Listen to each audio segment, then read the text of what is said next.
हमारे सहयोगी रमन ने घटनास्थल पर पहुंचकर चश्मदीद से बात की।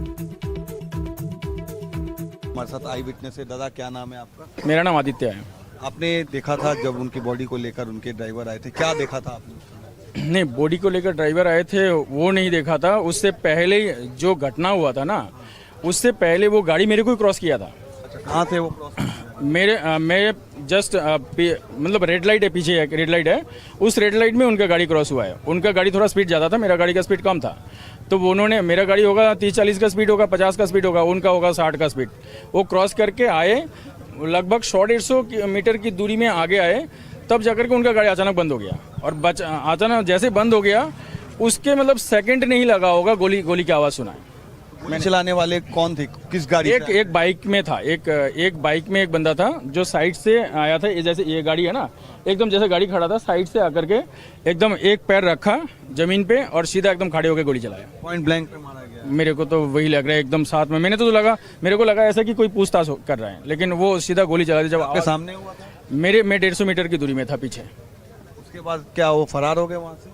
मैंने गोली की आवाज़ सुन के मैं भी डर गया था। मैं पीछे थोड़ा सा हो गया और मैं जब तक गाड़ी पार करके मैं घर के पास ही एकदम, तो मैंने सोचा कि घर की तरफ ही गाड़ी लगा दूँ, इधर मेन रोड में गाड़ी ना लगा के मैं साइड में लगाने गया गाड़ी, तो उसमें मेरे को 2-4 मिनट लग गया। तब तक तो वो सब तो यहाँ पे कुछ नहीं था, वो तो सेकंड का काम था मेरे ख्याल से। मतलब सेकंड लगाया, सेकंड एकदम एक्सपर्ट जिसको बोलते हैं ना, जो वो आए और चले गए। एक प्लान था पूरा, आपको लग रहा है? मेरे को तो ऐसा लग रहा है एकदम प्री प्लान्ड है। उसके बाद उनकी गाड़ी यहाँ अस्पताल तक कैसे लाया गया? ये भी वो वहाँ के पब्लिक थे, लोकल पब्लिक, वो लोकल पब्लिक ने कराया। वहाँ पे भीड़ लगा था, पहले तो उधर ट्राई कर रहे थे, वहाँ से फिर दौड़ा के फिर इधर लेके आए। और जो बड़ी खबर आ रही है वो ये भी कि शुभेंदु अधिकारी के पीए की हत्या मामले में जांच तेज कर दी गई है। पुलिस खंगाल रही है सीसीटीवी की फुटेज, आरोपियों की तलाश में लगाई गई है कई टीमें, और कॉन्ट्रैक्ट किलर एंगल से भी जांच जारी है। क्या कॉन्ट्रैक्ट किलर्स का इस्तेमाल किया गया इस हत्याकांड को अंजाम देने के लिए, तो इस एंगल से भी जांच जारी है। सीसीटीवी बहुत अहम होगा, उसमें क्या नजर आ रहा है, कितने लोग मौके पर पहुंचे हुए थे, गाड़ी में कितने लोग सवार थे, बाइक पर कितने लोग सवार थे, और किस तरह से हत्या को अंजाम दिया गया। सूत्रों के हवाले से एक और खबर है, हेलमेट पहनकर पहुंचे थे ये हमलावर। अत्याधुनिक हथियार इस्तेमाल होने का भी शक है। कहा यह जा रहा है कि ग्लॉक पिस्टल का इस्तेमाल किया गया है। 4 मोटरसाइकिल से पहुंचे थे बदमाश, तो 4 मोटरसाइकिल पर सवार होकर पहुंचे। अब उन मोटरसाइकिल्स की तलाश भी की जा रही है, कहां पहुंचे इस हत्या को अंजाम देने के बाद, किधर निकल गए, क्योंकि सीसीटीवी फुटेज सिर्फ उस इलाके का नहीं बल्कि जो आसपास के इलाका है उसके भी खंगाले जाएंगे। क्या उनमें ये बाइक्स गुजरती हुई नजर आती हैं, ये सब जांच के दायरे में है। मध्यमग्राम में अस्पताल के बाहर से हमारे सहयोगी रमन राय की एक्सक्लूसिव रिपोर्ट देखिए। कई सारे जो कार्यकर्ता है जो हमसे बातचीत भी कर रहे हैं, तो वो बता रहे हैं कि शुभेंदु अधिकारी जो है वो सामने सीधे हमले पर थे टीएमसी कार्यकर्ताओं के, और ये वही गाड़ी है जिसमें चंद्रनाथ बैठे हुए थे। आप देखिए सामने आपको ये स्टिकर दिखेगा इलेक्शन कमीशन का, on duty election commission of India. और साथ ही साथ इस गाड़ी में मैं आपको दिखाना चाहूँगा कि सामने की सीट पर उनके ड्राइवर बैठे हुए थे और दूसरी वाली सीट पर चंद्रनाथ बैठे हुए थे। और ये सीधी तस्वीर हम आपको दिखा रहे हैं, ब्लड सेल्स भी आपको दिख रहे होंगे। पॉइंट ब्लैंक से चंद्रनाथ को गोली मारी गई थी और खून के निशान आपको उनकी सीट पर दिखाई दे रहे होंगे। ड्राइवर भी इस हमले में बुरी तरीके से घायल है। बताया जा रहा है कि उनकी भी कंडीशन इस वक्त काफी क्रिटिकल है, लेकिन चंद्रनाथ जो कि सबसे करीबी थे शुभेंदु अधिकारी, जो कि भावी मुख्यमंत्री बनाए जा रहे थे, बताए जा रहे हैं पश्चिम बंगाल के, उनके पीए की गोली मारकर हत्या कर दी जाती है। और अब जो उनके गाड़ी की आप देख रहे हैं जांच हो रही है, उनकी गाड़ी की जांच जो उनके तमाम लोग हैं इस वक्त अस्पताल के बाहर कर रहे हैं। और इसी गाड़ी में चंद्रनाथ बैठे थे। जो भी गाड़ी के अंदर जो भी इंपॉर्टेंट डॉक्यूमेंट्स है वो अब रिकवर किए जा रहे हैं। जो भी कागजात है उनकी गाड़ी में वो एक एक करके अब कोलकाता पुलिस और जो सिक्योरिटी फोर्स है, देखिए ये साफ आप देख सकते हैं, diary, important papers, important documents ये अब निकाले जा रहे हैं चंद्रनाथ जिस गाड़ी में मौजूद थे। और इन सभी चीज़ों को अब सबूत के तौर पर रखा जाएगा, जिसमें कि आगे इसी पूरे सबूत पर इन्वेस्टिगेशन की जाएगी। और जो कार्यकर्ता है, मेरे कैमरा पर्सन आपको दिखाएंगे, जो कार्यकर्ता है वो नारेबाजी कर रहे हैं और वो इस पूरी घटना का विरोध कर रहे हैं। क्या कहेंगे आप लोग? আমরা কিচ্ছু চাই না, আমাদের উপর যারা অত্যাচার হয়েছে নির্যাতিত মেয়েগুলো তাদেরকে আমাদের বের করে দিতে হবে। দমদমে থাকি, আমি দমদমে থাকি। আমরা ঘর ছাড়া 2021 থেকে আমাদের উপর থ্রেট হয়েছে, আমরা বদলা চাই। আমরা কেন আজকে দাদার কিছু হলে শুভেন্দুদের কে রেসপন্সিবিলিটি? আমরা কে নিত? আজকে আমার দাদার কিছু হলে কে রেসপন্সিবিলিটি আজকে নিত? একটা মায়ের কোল খালি হলো, কে নেবে দায়? এর দায় কে নিত নেবে? না। Indian political action committee IPAC Pratik Jain Prashant Kishor Pandey Rishiraj Singh Vinish Chandila वो लोगों की वजह से हम लोग 2021 में 3 साल घर में नहीं थे। क्या मांग करें? हम नरेंद्र मोदी जी के चरण छू के बोल रहे हैं, ये विचार करवाइए। अपना शुभेंदु अधिकारी मेन लीडर है, उनके ऊपर आक्रमण हुआ है, उनका पीए को हत्या किया गया है, इसके आप विचार करिए। मोदी जी आप ये टीएमसी किया है, हाँ टीएमसी किया है। মমতা ব্যানার্জির ভাইপো তার চোখে কোথায় আঘাত तमाम जो कार्यकर्ता है भारतीय जनता पार्टी के उनका सीधा आरोप है চিকিৎসা कि পেতে ये যায় TMC के तरफ আর से আজকে जो हमला আমার किया যে गया है, ভাবি हमले में মুখ্যমন্ত্রী शुभेंदु अधिकारी তার उनके टारगेट थे, लेकिन করা उनके হলো PA की তার गोली জন্য मारकर মমতা दिल ব্যানার্জি में কোথায়? मार दी गई है। हम बोल रहे कि आध घंटा के लिए हमारा हाथ खोल दीजिए, आध घंटे के लिए हमारा हाथ खोल दीजिए। कालीघाट से शुरू करेंगे और नॉर्थ बंगाल तक जाएंगे, आध घंटे के लिए खोल दीजिए हमारा हाथ। हम दिखाएंगे हम कर रहे हैं कि फ्री हैंड इन्हें मिलना चाहिए। जिस तरीके से पश्चिम बंगाल में जो वायलेंस हो रहा है, कई सारे जो वर्कर्स हैं, दीदी ने करवाई है, ममता दीदी ने करवाई है, ये खून ममता दीदी ने करवाई है। इनका सीधा आरोप है कि जिस तरीके से पोस्टपोल वायलेंस बंगाल में हो रहा है, कई जगह पर देखे जा रहे हैं कि टीएमसी के ऑफिस में जो हमले किए जा रहे हैं, वो टीएमसी आरोप लगा रही है कि बीजेपी के कार्यकर्ताओं के द्वारा हत्या किया जा रहा है, हमला किया जा रहा है। लेकिन भारतीय जनता पार्टी का कहना है कि ये जो भी लोग हैं, ये भारतीय जनता पार्टी के कार्यकर्ता नहीं है, ये टीएमसी के गुंडे हैं जिन्होंने भगवा झंडा पहना और भगवा झंडा लेकर वो अब सीधा हमला कर रहे हैं पश्चिम बंगाल में भारतीय जनता पार्टी के लोगों पर। और तनुष्का हमारे साथ जुड़ी हुई हैं। तनुष्का, जो मैं सुन पा रही थी नाराज कार्यकर्ताओं को, वो सब कह रहे हैं कि ममता दीदी ने कराया है और इसका जवाब दिया जाएगा। यहां तक कि शुभेंदु अधिकारी ये कहकर गए कि इसका जवाब दिया जाएगा। इसका मतलब क्या निकाला जाए? जी बिल्कुल, शुभेंदु अधिकारी ने अपने पर्सनल असिस्टेंट के मौत पर यह भी कहा है कि 15 साल से ये जो जंगल राज चल रहा है उसका अंत अब आने का समय आ गया है और उसका अंत बीजेपी ही लाएगी। और बोला है कि ये उस जंगल राज का ही नतीजा है कि आज उनके पर्सनल असिस्टेंट की हत्या कर दी गई है। जाहिर सी बात है कि बीजेपी सपोर्टर्स और बीजेपी वर्कर्स में काफ़ी निराशा है, अभी काफ़ी आक्रोश भी है। और बीजेपी लीडर्स ने भी, सीनियर लीडर स्वपन दास गुप्ता जैसे, अग्निमित्रा पॉल जैसे ने काफ़ी क्लियरली बोला है कि ये प्री प्लान मर्डर लग रहा है। जो डीजीपी हैं वेस्ट बंगाल पुलिस के, जो ये केस देख रहे हैं, उन्होंने भी कहा है कि इन्वेस्टिगेशन के मुताबिक, उनकी इन्वेस्टिगेशन के मुताबिक ये भी समझ आ रहा है कि 3 दिन पहले से रैके कर लिया गया था मध्यम ग्राम में, उस एरिया का जहां पर चंद्रनाथ रथ का घर है। और उनके घर के बस 200 मीटर दूर बाद ही उनको स्पॉट पर मारा गया है, रोड पर, जब वो घर से बाहर निकल रहे थे।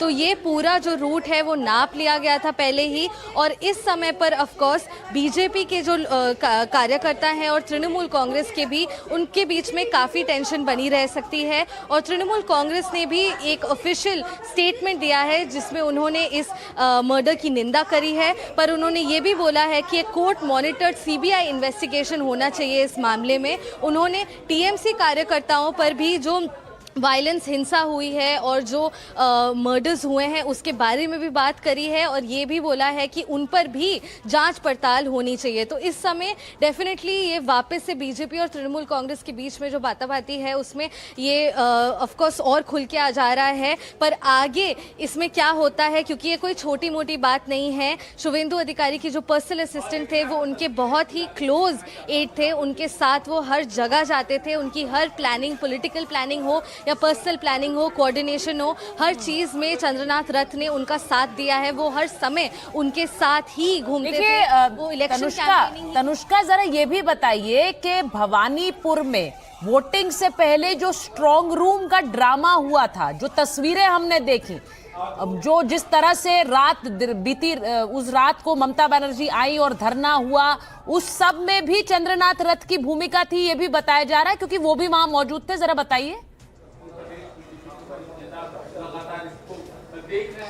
जी बिल्कुल, हमें ये पता है कि जो स्ट्रॉन्ग रूम वाला मामला था, जिसमें तृणमूल कांग्रेस ने ये क्लेम किया था कि पोस्टल बैलेट्स की सेग्रीगेशन उनके जानकारी के बिना हुई है, उसके बाद ऑफ कोर्स जो शोडाउन हुआ नेताजी इंडोर स्टेडियम के बाहर, जहां पर तृणमूल कांग्रेस के सीनियर लीडर्स धरना देने लग गए थे, इसके बाद भी जितनी भी कोऑर्डिनेशन प्लानिंग बीजेपी की तरफ से, स्पेशली शुवेंदु अधिकारी की तरफ से हुई है, ये सारे मामलों को लेकर के ये प्लानिंग कोऑर्डिनेशन चंद्रनाथ रथ ही करते थे शुवेंदु अधिकारी के लिए। वो कई सालों से शुवेंदु अधिकारी के साथ उनके टीम में जुड़े हुए थे, और सीनियर लीडर्स, बीजेपी की अन्य सीनियर लीडर्स भी है जो वो भी चंद्रनाथ रथ को जानते हैं। स्वपन दासगुप्ता ने हमें कहा है कि चंद्रनाथ रथ उनके साथ भी उनके काम में उनकी मदद किया करते थे। अग्निमित्रा पॉल ने भी ये मेंटेन किया है कि तो ये पार्टी में भी जाने माने फेस थे, परंतु पार्टी के डायरेक्टली रिलेटेड नहीं थे, वो बस पर्सनल असिस्टेंट थे शुवेंदु अधिकारी के। जी बिल्कुल, और जरा बता भी देते हैं, जिस रोष का मैं जिक्र कर रही थी, शुवेंदु अधिकारी ने जिस गुस्से में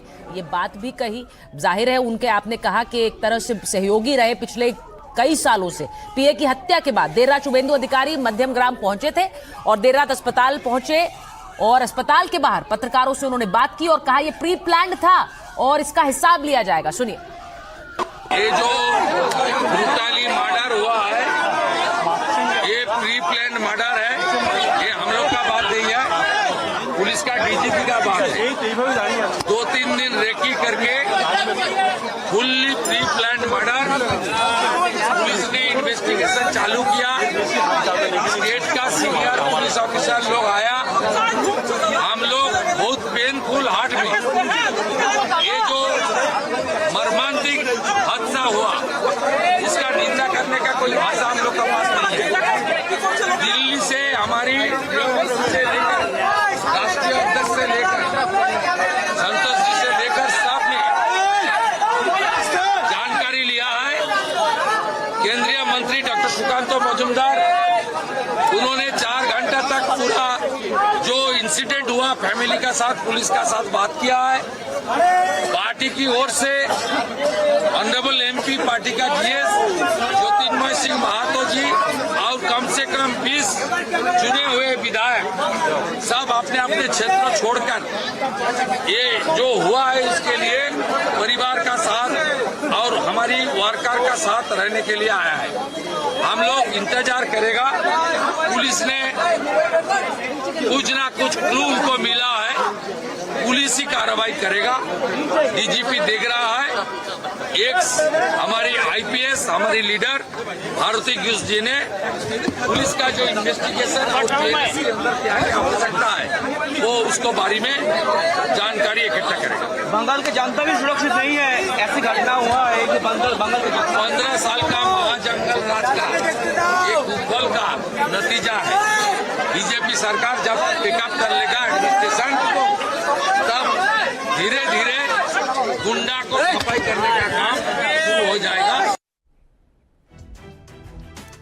और आपने शुवेंदु अधिकारी को सुना, लेकिन बीती रात बीजेपी के कई नेता अस्पताल पहुंचे थे और उन्होंने क्या प्रतिक्रिया दी, जरा ये भी सुनिए।